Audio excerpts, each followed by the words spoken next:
இறை இயேசுவில் பிரியமுள்ள சகோதர சகோதரிகளே, இன்று நம் திருச்சபை இரு திருத்தூதர்களின் திருவிழாவை கொண்டாடுகிறது. திருத்தூதர் சீமோனும் திருத்தூதர் யூதாவும்.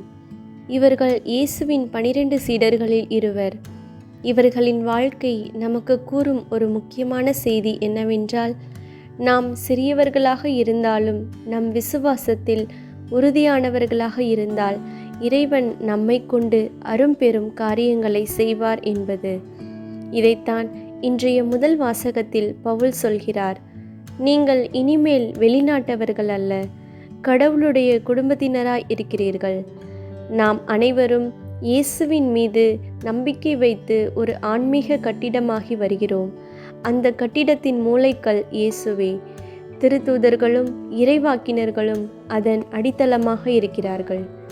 இன்றைய நற்செய்தியில் நாம் கேட்கின்றோம், இயேசு ஒரு இரவு முழுவதும் ஜெபத்தில் இருந்து 12 சீடர்களை தேர்ந்தெடுத்தார். அந்த 12வரில் சீமோனும் யூதாவும் இடம்பெற்றனர். இதன் மூலம் நாம் அறிகிறோம், இயேசு எந்த பணியை செய்யும் போதும் அதற்கு முன்பும் இறைவனுடன் ஆழமான ஜெபத்தில் இருந்ததை. நாமும் நம் வாழ்க்கையின் ஜெபத்தின் வழியாக இறைவனுடன் பேச வேண்டும். இயேசு 12 பேரை தேர்ந்தெடுத்து அவர் பணி செய்யவிருந்த இடங்களுக்கு அனுப்புகிறார். இது அவர்கள் தனக்கு மட்டும் அல்ல, மற்றவர்களுக்காக பணிபுரியவும் வழிநடத்தவும் என்பதற்கான அழைப்பை நமக்கு உணர்த்துகிறார். நாமும் ஒருவரை ஒருவர் அரவணைத்து ஊக்குவித்து செல்ல வேண்டியது நம்முடைய பொறுப்பாக உள்ளது. ஒரு சிறிய உதாரணம். ஒரு கல் வெட்டுபவன் தன் கல்லை வெட்டி ஒரு பெரிய ஆலய கட்டிடத்திற்கு கொடுத்தான்.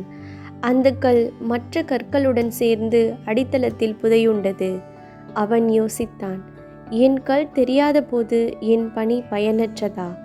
ஆனால் ஆண்டுகள் கழித்து அந்த ஆலயம் வலிமையாக நின்றது.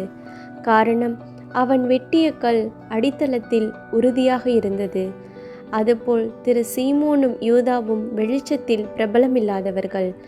ஆனால் அவர்கள் நம்பிக்கையிலும் அன்பிலும் உறுதியான அடித்தளமாக இருந்தனர். நாம் காணப்படாவிட்டாலும் இவனுடைய திட்டத்தில் நம் ஒவ்வொருவருக்கும் ஒரு முக்கிய பங்கு உண்டு. நம் கடமை ஜெபத்தில் நிலைத்திருப்பது, நம்பிக்கையில் உறுதியாய் நிற்பது, அன்பில் பணி செய்வது. இறுதியாக திரு சீமோனும் யூதாவும் போல் நம் இறைவனின் ஆலயமான திருச்சபையில் உயிருள்ள கற்களாக இருந்து இயேசுவை உலகிற்கு நம் செயல்களின் மூலமாக வெளிப்படுத்துவோம். மறைசாட்சிகளின் இரத்தம் திருச்சபையின் வித்து என்ற கூற்றுக்கு ஏற்ப இவர்களின் இறைப்பணி பலரை இறைவனிடம் கொண்டு சேர்த்தது.